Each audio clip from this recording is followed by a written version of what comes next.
Hello भाई, मेरे इस नए वीडियो से आप लोग का स्वागत है। आज हम पढ़ेंगे कला 10 विज्ञान महत्वपूर्ण प्रश्न बोर्ड परीक्षा में पूछा जा सकता है सन 2025 के लिए। ये प्रश्न है इस बार सन 2025 में बोर्ड में पूछ सकता है। चलो वीडियो शुरू करते हैं। मैं बोर्ड के कॉपी में कैसे पेपर लिखना चाहिए मैं लिखकर सॉल्यूशन के साथ बताऊंगा। प्रश्न है नेपोलियन द्वारा किए गए सुधार का वर्णन कीजिए। ये प्रश्न भी बोर्ड में पूछने का चांस होता है। उत्तर, नेपोलियन बोनापार्ट विश्व के महानतम व्यक्तियों में से एक था।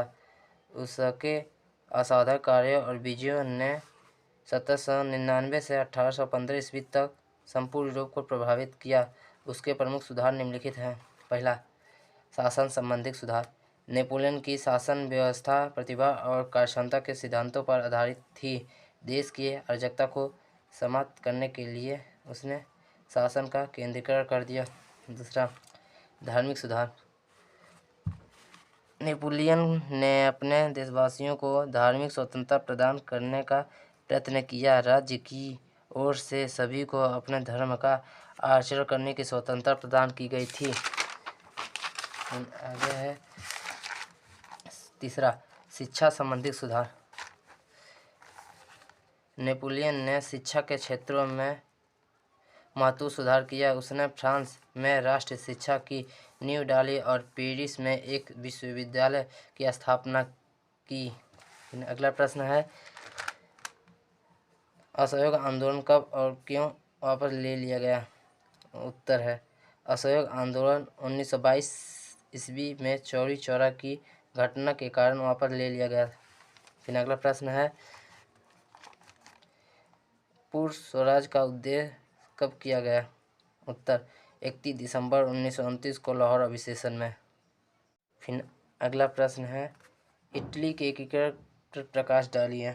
उत्तर, 19वीं शताब्दी में इटली की एकीकरण की प्रक्रिया प्रारंभ हुई जो निम्न प्रकार थी। पहला, इस समय इटली अनेक वंशानुगत राज्यों एवं बहुराष्ट्रीय हेमस्वर्ग साम्राज्यों में बिखरा हुआ था। दूसरा, इतालवी भाषा संपूर्ण इटली में नहीं बोली जाती थी। अनेक स्थानों पर इनके अनेक रूप प्रचलित हैं। तीसरा, 1830 ईस्वी के दशक में जिसमें मेलिसन ने इटली को एकीकृत करने के लिए सबसे ज़्यादा प्रयास किया और उसने यंग इटली नामक ग्रुप संगठन की स्थापना किया। फिर अगला प्रश्न है सविनय आज्ञा आंदोलन के प्रति लोगों और उपनिवेशों सरकार ने किस प्रकार प्रकृति व्यक्त की, स्पष्ट कीजिए। यह प्रश्न 100% बोर्ड में पूछ सकता है भाई, क्योंकि हम पेपर दिए थे तब भी पूछा था यह प्रश्न। उत्तर, देश के विभिन्न भागों में हजारों लोगों ने नमक कानून तोड़ा और सरकारी नमक कारखानों के सामने प्रदर्शन किया। आंदोलन फैला तो विदेशी कपड़ों का बहिष्कार किए जाने लगा। किसानों ने लगान और चौकीदारी कर चुकाने से इनकार कर दिया। गांव में तैनात कर्मचारी इस्तीफे देने लगे।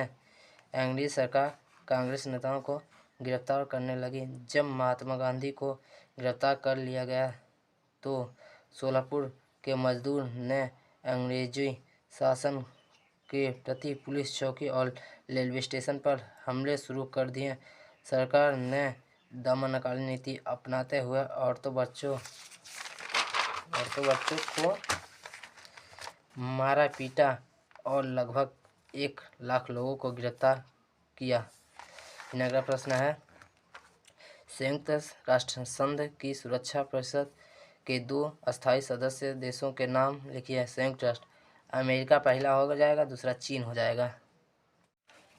अगला प्रश्न है सविनय आज्ञा आंदोलन के प्रति लोगों और उपनिवेशों सरकार ने किस प्रकार प्रतिक्रिया व्यक्त की, स्पष्ट कीजिए।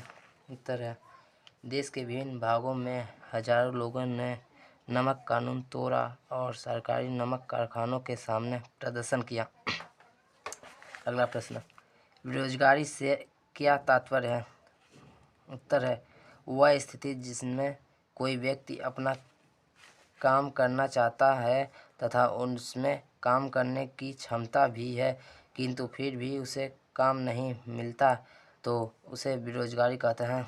अगला प्रश्न, मौसमी बेरोजगारी क्या है? उत्तर, मौसमी बेरोजगारी वह स्थिति है जिसमें लोगों को पूरे साल काम नहीं मिलता, साल के कुछ महीनों में यह लोग बेरोजगार रहते हैं। फिर अगला प्रश्न,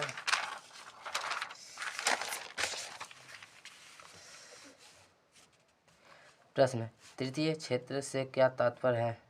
उत्तर, इसके अंतर्गत क्रियाएं किसी वस्तु का उत्पादन नहीं करती बल्कि सेवाओं का उत्पादन करती। यह क्रियाएं प्राथमिक और द्वितीय क्षेत्र के विकास में मदद करती हैं, जैसे वकील, डॉक्टर, शिक्षक सेवाएं आदि सेवाएं प्रमुख हैं। फिर अगला प्रश्न है, औसत आय का क्या अर्थ लिखिए? उत्तर, किसी देश की कुल आय को कुल जनसंख्या से भाग देने पर प्राप्त आय को औसत आय कहते हैं। इसे प्रति व्यक्ति आय भी कहते हैं।